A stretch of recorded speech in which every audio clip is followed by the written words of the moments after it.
So this is death speaking, and he's showing to Savitri all the forms in this dream twilight of the earthly real. And we said this is probably the longest sentence in Savitri. We stopped in the middle. Now I'm going to read the whole sentence, starting from line 127 on page 644.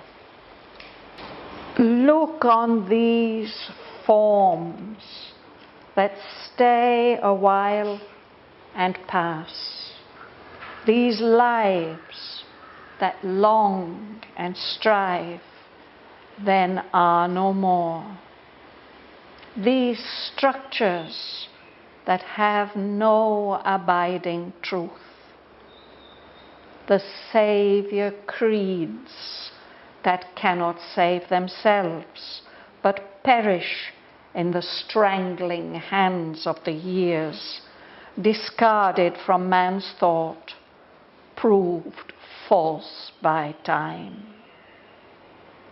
Philosophies that strip all problems bare, but nothing ever have solved since earth began.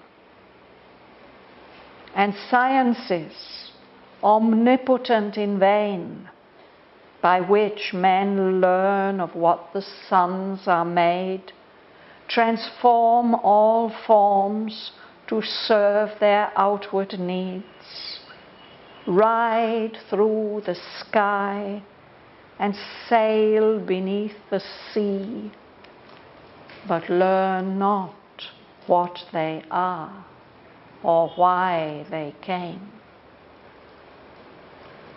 These polities, architectures of man's brain that bricked with evil and good, wall in man's spirit, and fissured houses, palace at once and jail, rot while they reign and crumble before they crash. These revolutions, demon or drunken god, convulsing the wounded body of mankind, only to paint in new colors an old face. These wars, carnage triumphant, ruin gone mad, the work of centuries vanishing in an hour, the blood of the vanquished, and the victor's crown, which men to be born must pay for with their pain. The hero's face divine on satyr's limbs, the demon's grandeur mixed with the demigods, the glory and the beasthood and the shame. Why is it all?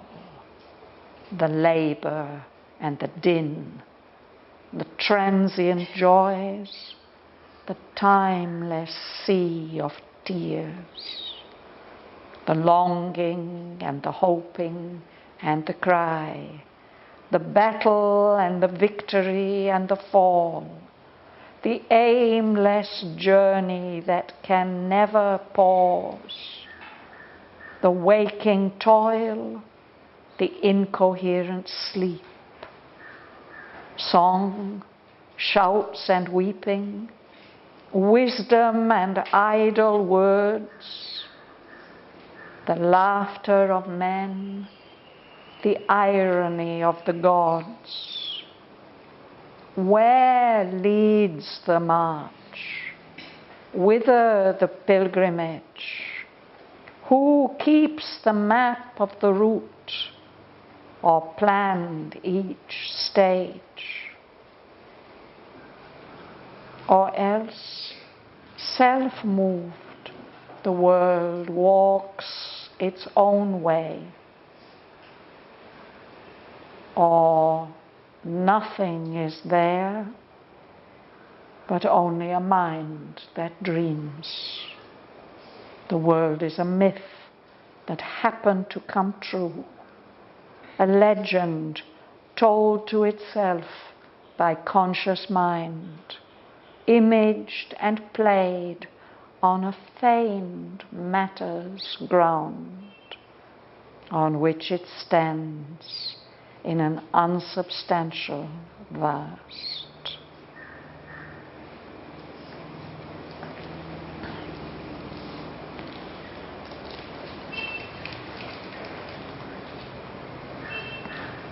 So I think that we read, or at least I explained, up to the first line on page 645. He has spoken about all these forms which are there in that symbol world, these lives, these structures, mental structures, creeds, philosophies, sciences. All these things, the sciences help men, enable them to ride through the sky and sail beneath the sea, but they don't learn, they haven't learned what they are and why they are here. We'll go on from there. Dhanalakshmi.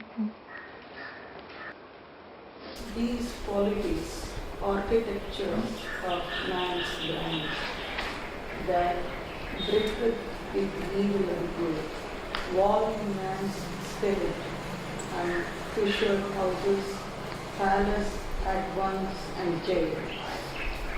Rock white they reign and crumble before they crash.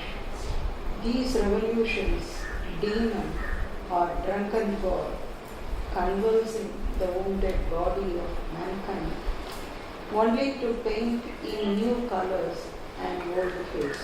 Yes. So this word politis, it's one that Aurobindo uses in his writings, but it's not very familiar to us. It means political systems. These are architectures of men's brain. These are things that have been thought up by human beings. And because they've been thought up by human beings, they are, these structures are made up of evil and good. But they wall in, they limit the free movement of the human spirit by saying what is correct and what is not correct. No? But he says that they are fissured houses. They are structures, they're built with bricks, no? But they have cracks in the wall. They are going to break apart.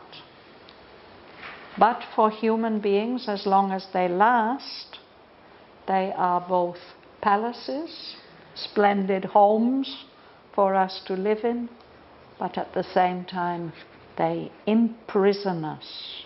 They are jails.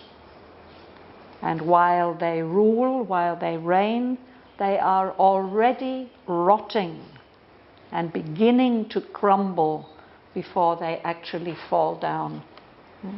We can see this in the political systems that are ruling in the world today. They have good qualities and bad qualities, but all of them are limiting human freedom, and they are decaying. But he talks about only the polities, not other ideals. Well, he spoke about savior creeds and philosophies and sciences, and now he's come to polities. And under polities, he's also going to speak about revolutions and wars. Yeah. So politics and politics both are same or different? It's from the word, the same word, actually, which comes from the Greek word polis, which means a city. So in order to organize a city, you need a political organization of some kind. And in Aurobindo's book on Indian culture, he's got one whole section on Indian polity. What were those social and political systems which prevailed in ancient India? Very, very interesting. This revolution demand for drunken God, convulsing the wandered body of mankind, only to paint in new colors on old face. Yes. So when you have polities, after some time people get tired of them and they want to change everything. Then there may be a revolution, a violent overthrow of the government and of the system. And so he says those revolutions, those overturnings, they seem to be like something demonic. But it may be rather, it is a drunken god. It's something divine, but it's a divine intoxication, like the intoxication of Dionysus or Bacchus. No, we can't tell. Either way, what they do is they convulse, they cause convulsions. If you have some kind of seizures and sickness, they convulse the wounded body of mankind. Human beings suffer. The human race suffers through these convulsions. Terrible upheavals. And what is the outcome? He says, it is only to paint in new colors an old face. It will be very much the same, just dressed up or painted anew. No? You like to read? Yes?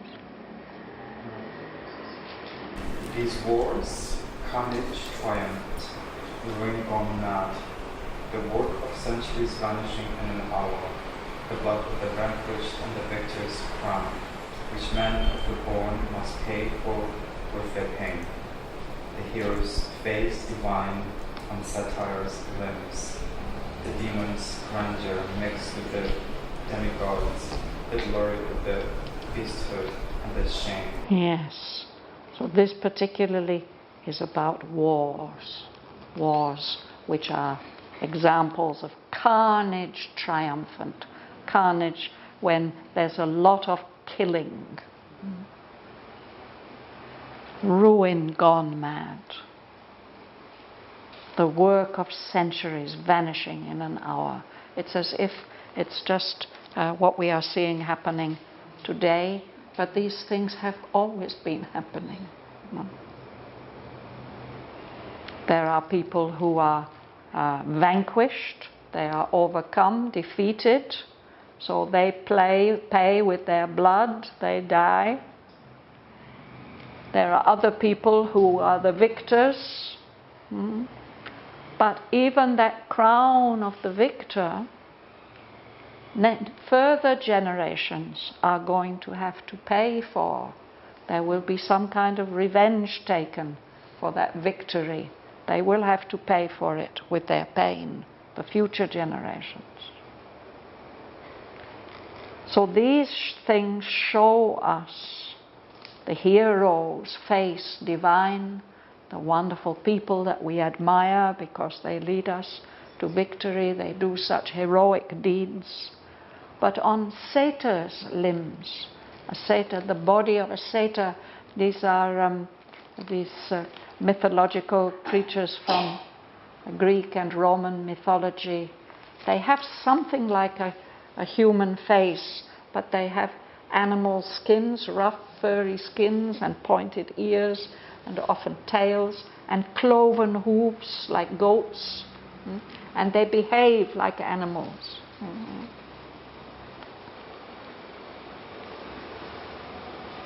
So there's both aspects. There's the grandeur, but it's a demon's grandeur, and it's mixed with the grandeur of the demigod, the half-divine being, the hero. So they have all these aspects of glory and beasthood when men behave like animals, and shame.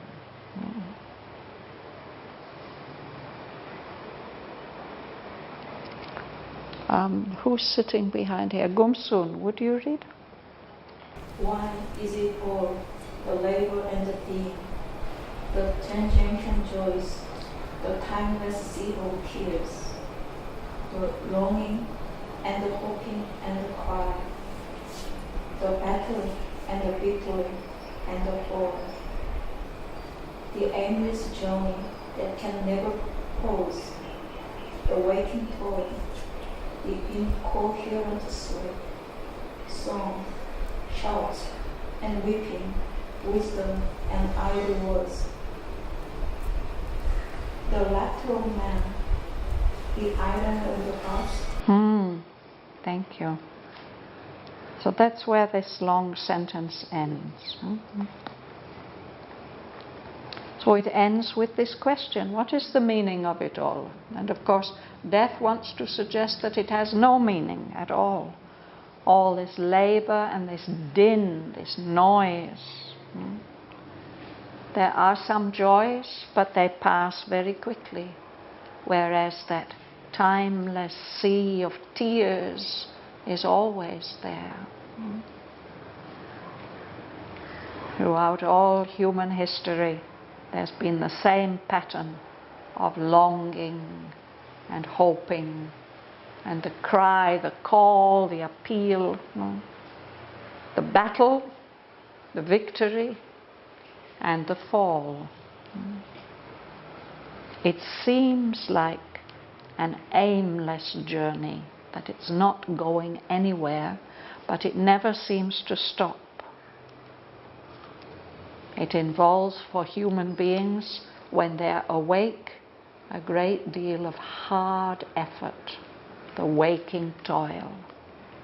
And then when they sleep, what mixed up, meaningless dreams they have, the incoherent sleep. There are songs, there are shouts of triumph perhaps, or excitement, there's weeping, there's even wisdom, but there's also all the many idle words. Men somehow manage to laugh, and maybe the gods are laughing at them.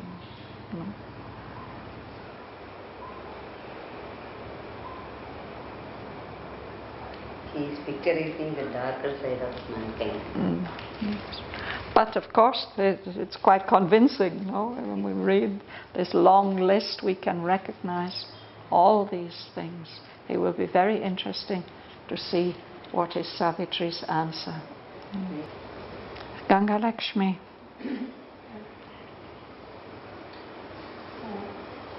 Where leads the march without the pilgrimage, who keeps the map of the route of plan each stage. So this is a big question.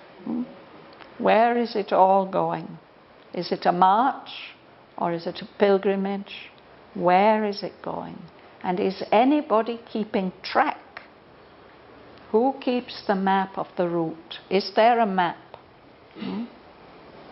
Has somebody planned every stage of all this? Is there a plan? And then he gives another answer. Dawn.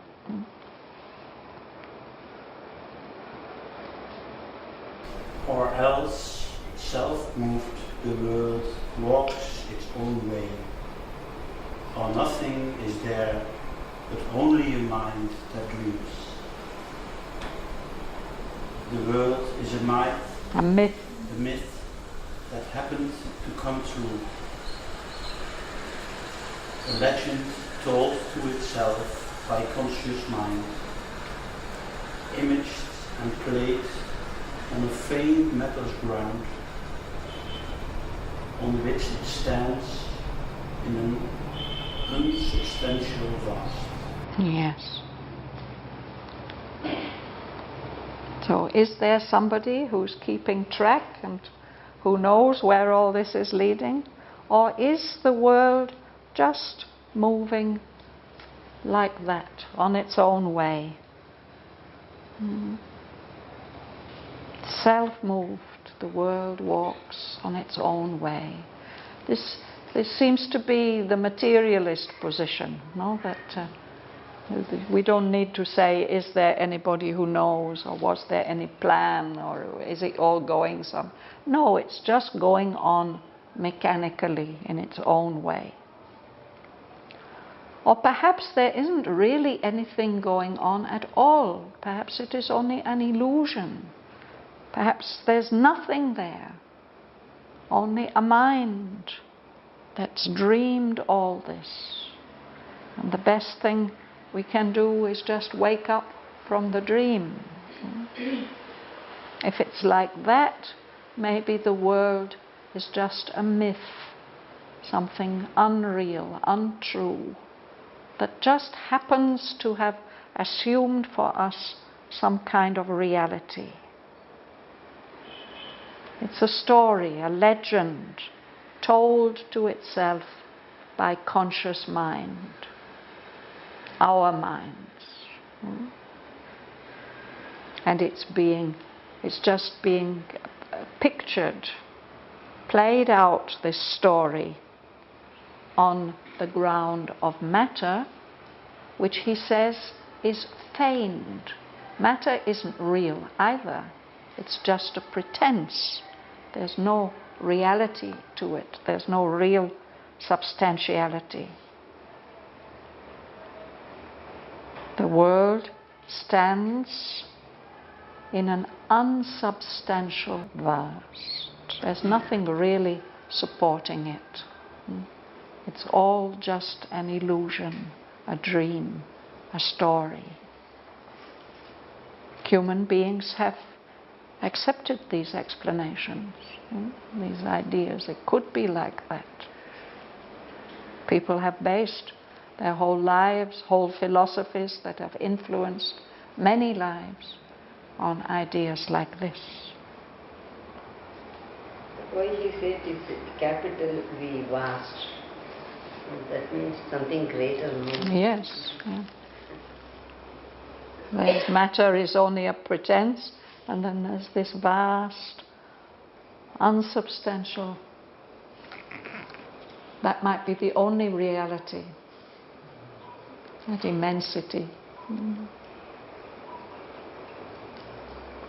So now he's going to speak about mind. Do you like to read? Yes. Mind is the author, the spectator, actor, stage. Mind only is, and what it thinks is seen. If mind is all, renounce the hope of bliss. If mind is all, renounce the hope of truth. For mind can never touch the body of truth. And mind can never see the soul of God. Only his shadow it grasps, nor hears its laugh. As it turns from him to the vain seeming of things. Yes, well, there's the full stop. Let's pause there.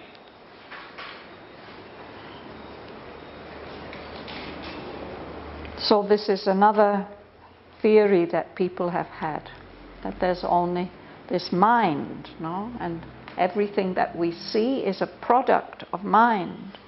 Mind is the author, is also the one who is watching, the spectator. Mind is the actor, acting out all the parts. Mind is even the stage on which everything is worked out. Mind is the only thing that really exists.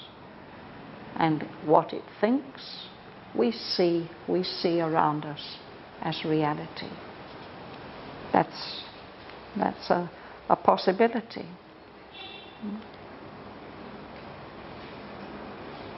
If mind is everything, then you can give up all hope of bliss. If mind is really everything, you can renounce the hope of truth. Because mind can never touch the body, the material reality of truth.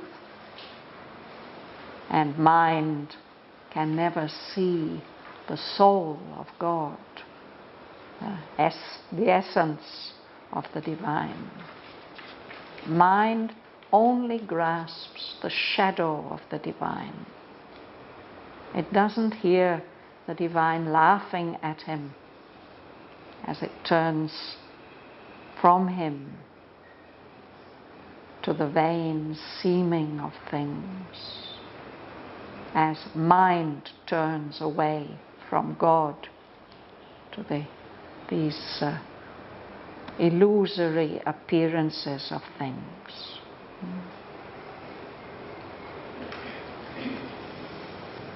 So he says you may base yourself on mind and think that that is something real, but it too has no essential reality. Dr. Palani. Yeah. Mind is a tissue oval of light and shade, where right and wrong have soon the mingled parts. For mind is nature's marriage of convenience between truth and falsehood, between joy and pain. Their struggling pair no court can separate. Each thought is a gold coin with a bright alloy, and error and truth are its observed and reversed. This is the spirit, this is the imperial intake of the brain, and of this kind is all its currency. Thank you. So it's as if mind is a kind of weaving, a fabric woven of dualities, of light and shade, right and wrong.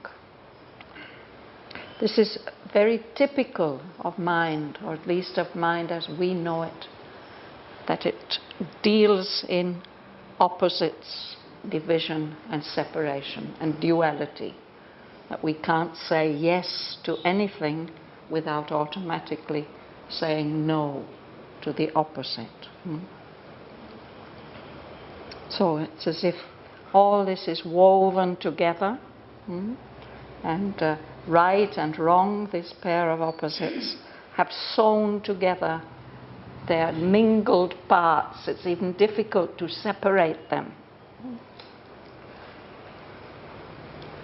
Our mind is like a marriage, not a love marriage, but a marriage of convenance, he said, one that is made for convenience, for profit. It's a marriage between truth and falsehood, joy and pain. And all these dualities, it's like two people in a marriage constantly fighting, but no court can possibly separate them. And the currency of mind is thoughts. So each thought is like a gold coin, lovely gold coin, but mixed in with it, there's some alloy, some less valuable coin. But it's nice and shiny, that alloy. And if you have a coin, it has two sides. There's an obverse and a reverse. And you can never really separate them. They go together. So all these coins The place where we make coins is called a mint. And what comes out of the mint is a mintage, a particular set of coins. No? So this is the imperial mintage of the brain, as if the brain is an emperor and he's saying, this is the coinage, this is what will have value. No? And all its currency is of this kind, this mixed kind. Some gold, some alloy, some truth, some falsehood, some right, some wrong, some joy, some pain, some light, some shade.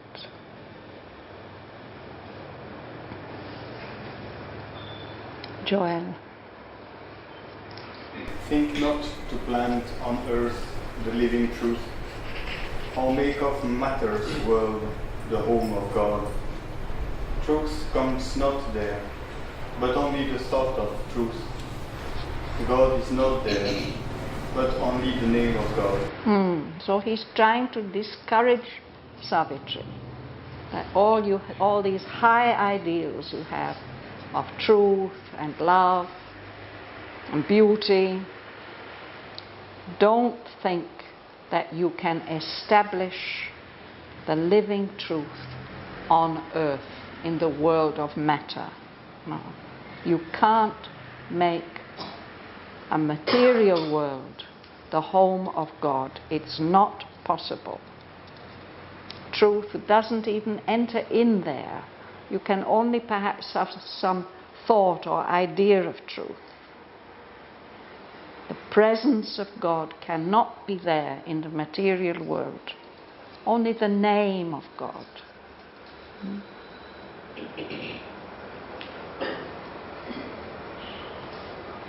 Sergei. If self there is, it is bodiless and ongoing. It is no one, and it is possessed by none. And what shalt thou then build thy happy world? Cast off thy life and mind, then art thou self, and all seeing, omnipresent star alone. Yes. If there is a self, if there's really a true self to this world, it doesn't have any body. It's not born. It doesn't belong in the material world of forms and birth and death. That self doesn't have any person. It is no one. And nobody can possess it. So where is the basis? If none of these things are real, what are you going to build your happy world on? It's better you renounce your life and your mind. Then you can be the self. Then you can be this all-seeing omnipresence spread everywhere. Stark, it means bare, naked, unadorned, alone. You have to cast off all these appearances, all these illusions, if you want to be the self. Mila. If God there is, he cares not for the world. All things he sees with calm, indifferent gaze. He has doomed all hearts to sorrow and desire. He has bound all life with his implacable laws. He answers not the ignorant voice of prayer. So now he's made a transition now. He's going to talk about the nature of God. If there is any God, any divine being, he has no interest in the world. He doesn't care a thing. He just watches everything that's happening here with this calm, indifferent gaze. He's not interested. He doesn't care what happens here. He's already decided. He's set it up like this, that all hearts have to suffer sorrow and desire. He's organized it like that. He's set up all life under these implacable laws, these laws that have no mercy, they can't be satisfied. You may pray to him, but he will not answer.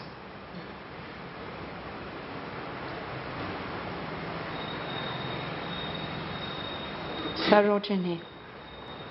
Eternally, while the age toil in unmoved, untouched by out that he has made. He sees as many details mid.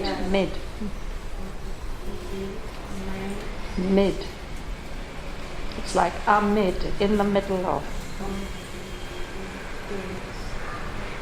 Mind the stat, the animals agony, and the fact of man.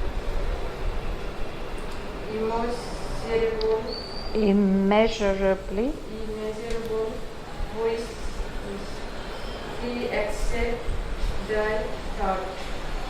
His self-tree joy needs not thy love. Yes, when we try to imagine what God is like with our human perceptions, we may come to some kind of picture like this. There's some powerful being who is eternal. He is not affected by the movements of time here in our material universe. And he's not touched by, he doesn't have feeling for anything that he has made. All his creations, he does not care about them. No? He sees everything that happens. He sees the fall of the sparrow, and the sufferings of the animals, the fate of man.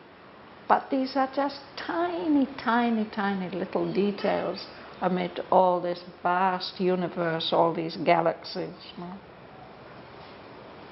He's wise beyond anything that we can measure. And he's so vast and powerful that we can't even think what he is like.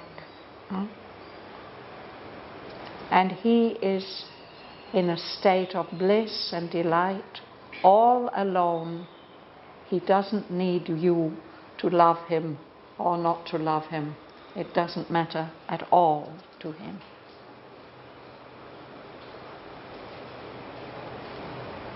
Chandra.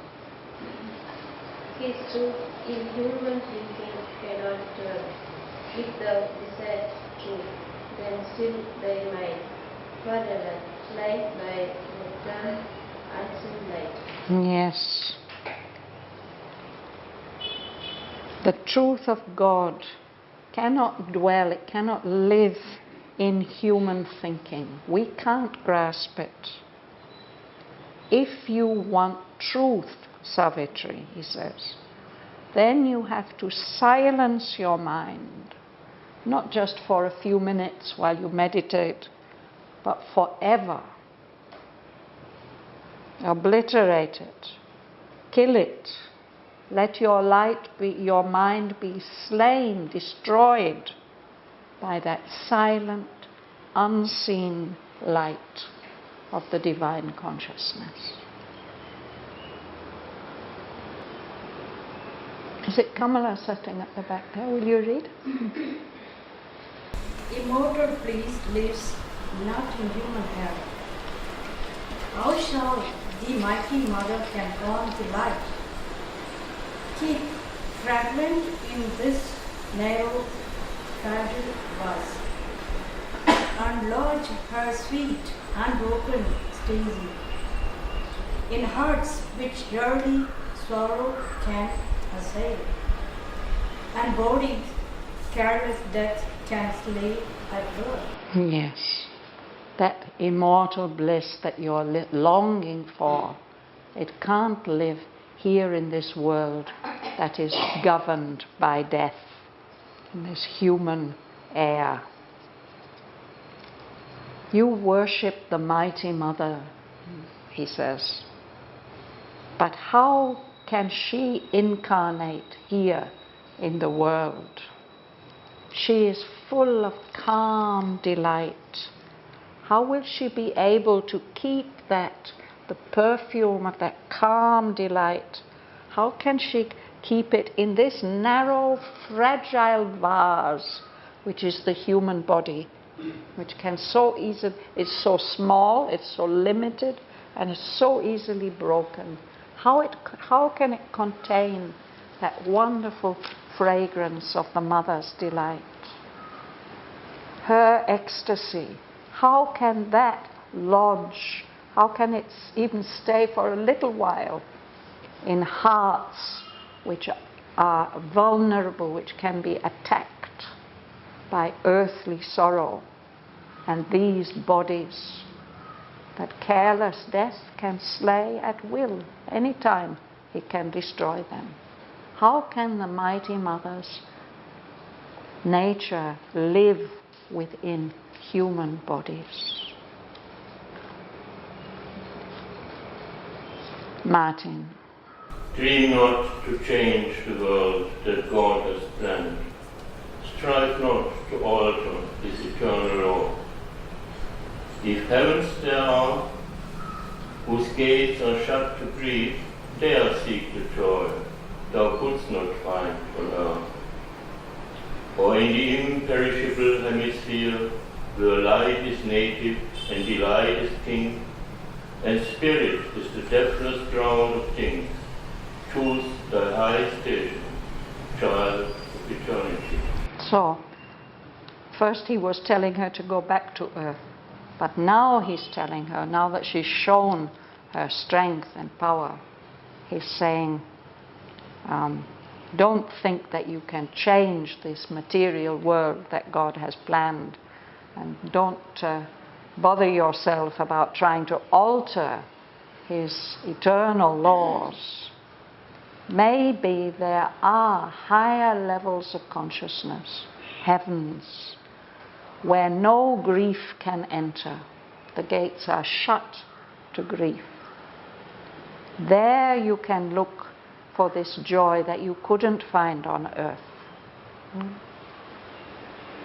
Or there's another hemisphere, not this lower hemisphere, that's an immortal hemisphere where light is native, there's no darkness, delight is king, spirit is the deathless ground, the whole basis of things. Choose to go and live there, you who are a child of eternity. Bhavana. If the old spirit and nature is thy rule, cast off thy garb and be thy naked self, immutable in its undying truth, alone forever in the mute alone. Yes. If you are really spirit, and if nature is the robe, the dress that your spirit has put on, well, just throw off that dress, no? Be yourself without any covering, forever unchanging in the immutable truth, in the undying truth of your spirit. Then you will be alone forever in the silent, alone, oneness, one without a second.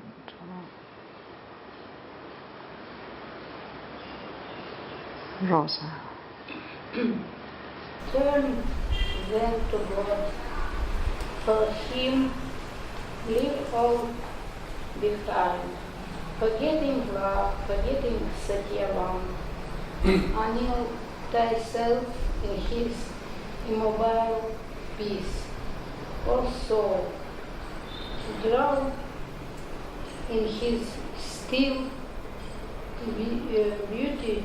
Beatitude. No? Two more lines. For thou must die to thyself to reach God's height. I that am the gate of immortality.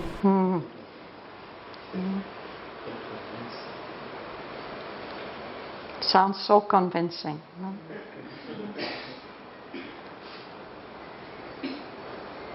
Annul thyself. Just dissolve yourself so that you no longer exist as an individual. Dissolve yourself in his unmoving peace. Drown in his still beatitude, his blissful silence. Because you, human individual, human soul, you will have to die to yourself, to your individuality, to be able to reach those divine heights.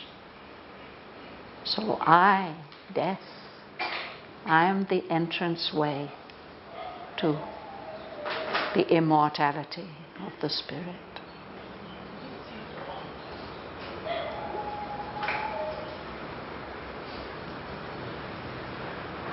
Some great souls have listened to this voice and believed him.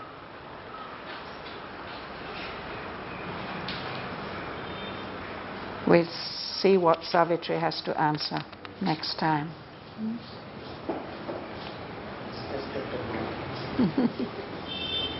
Anything to ask? Anybody wants to ask anything?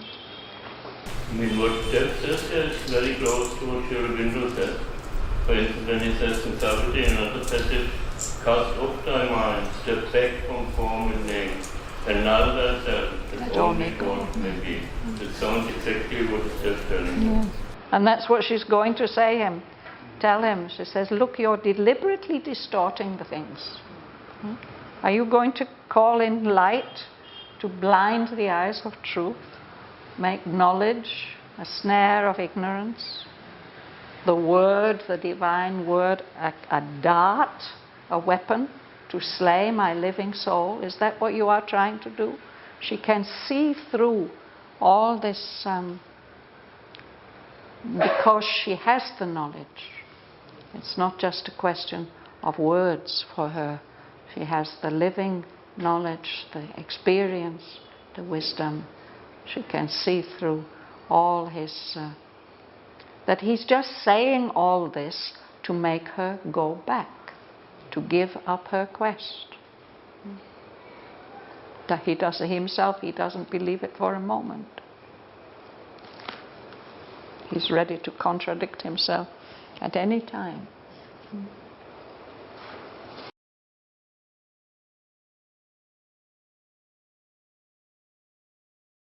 Look on these forms that stay a while and pass, these lives that long and strive, then are no more. These structures that have no abiding truth, the saviour creeds that cannot save themselves, but perish in the strangling hands of the years, discarded from man's thought, proved false by time. Philosophies that strip all problems bare, but nothing ever have solved since earth began.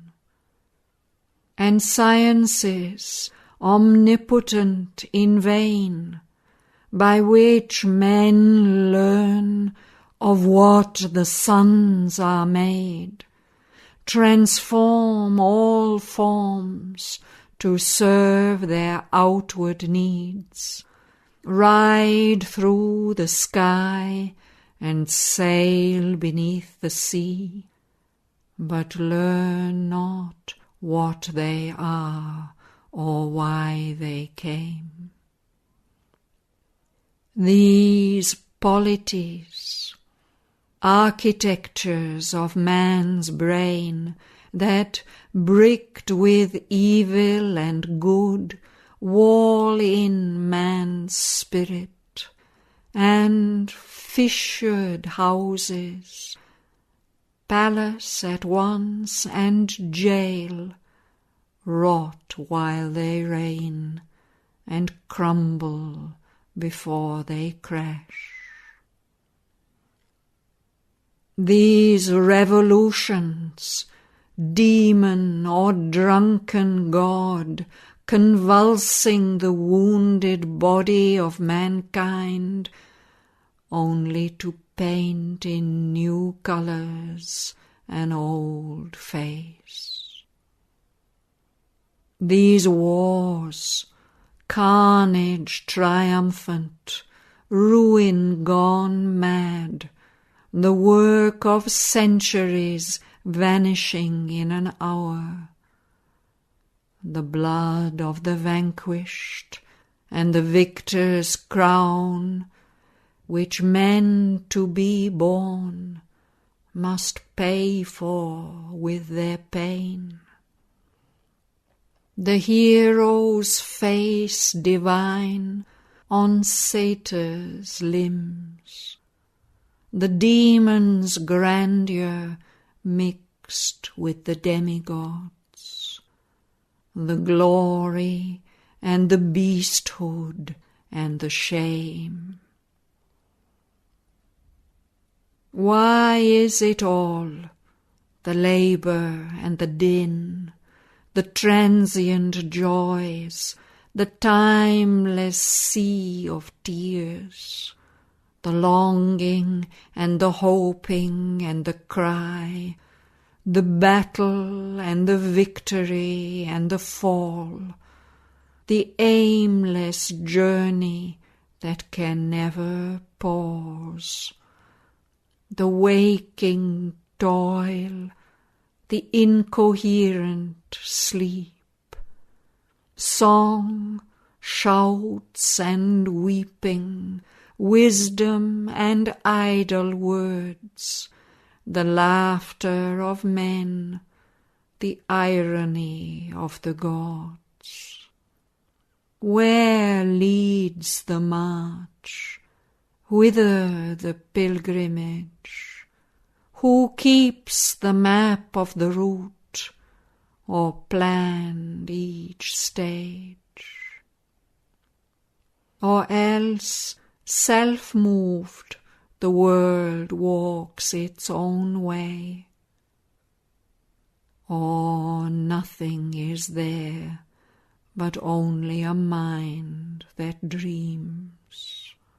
The world is a myth that happened to come true, a legend told to itself by conscious mind, imaged and played on a feigned matter's ground, on which it stands in an unsubstantial vast. Mind is the author, spectator, actor, stage. Mind only is, and what it thinks is seen. If mind is all, renounce the hope of bliss. If mind is all, renounce the hope of truth. For mind can never touch the body of truth, and mind can never see the soul of God. Only his shadow it grasps, nor hears his laugh as it turns from him to the vain seeming of things. Mind is a tissue woven of light and shade, where right and wrong have sown their mingled parts. Or mind is nature's marriage of convenance between truth and falsehood, between joy and pain. This struggling pair no court can separate. Each thought is a gold coin with bright alloy, and error and truth are its obverse and reverse. This is the imperial mintage of the brain, and of this kind is all its currency. Think not to plant on earth the living truth, or make of matter's world the home of God. Truth comes not there, but only the thought of truth. God is not there, but only the name of God. If self there is, it is bodiless and unborn. It is no one, and it is possessed by none. On what shalt thou then build thy happy world? Cast off thy life and mind, then art thou self, an all-seeing omnipresence, stark, alone. If God there is, he cares not for the world. All things he sees with calm, indifferent gaze. He has doomed all hearts to sorrow and desire. He has bound all life with his implacable laws. He answers not the ignorant voice of prayer. Eternal, while the ages toil beneath, unmoved, untouched by aught that he has made, he sees as minute details mid the stars the animal's agony and the fate of man. Immeasurably wise, he exceeds thy thought. His solitary joy needs not thy love. His truth in human thinking cannot dwell. If thou desirest truth, then still thy mind forever, slain by the dumb, unseen light. Immortal bliss lives not in human air. How shall the mighty mother her calm delight keep fragrant in this narrow, fragile vase, or lodge her sweet unbroken ecstasy in hearts which earthly sorrow can assail, and bodies careless death can slay at will? Dream not to change the world that God has planned. Strive not to alter His eternal law. If heavens there are whose gates are shut to grief, there seek the joy thou couldst not find on earth. Or in the imperishable hemisphere, where light is native, and delight is king, and spirit is the deathless ground of things, choose thy high station, child of eternity. If thou art spirit, and nature is thy robe, cast off thy garb, and be thy naked self, immutable in its undying truth, alone forever, in the mute alone. Turn then to God, for Him leave all behind, forgetting love, forgetting Satyavan, annul thyself in His immobile peace. O soul, drown in His still beatitude, for thou must die to thyself to reach God's height. I, death, am the gate of immortality.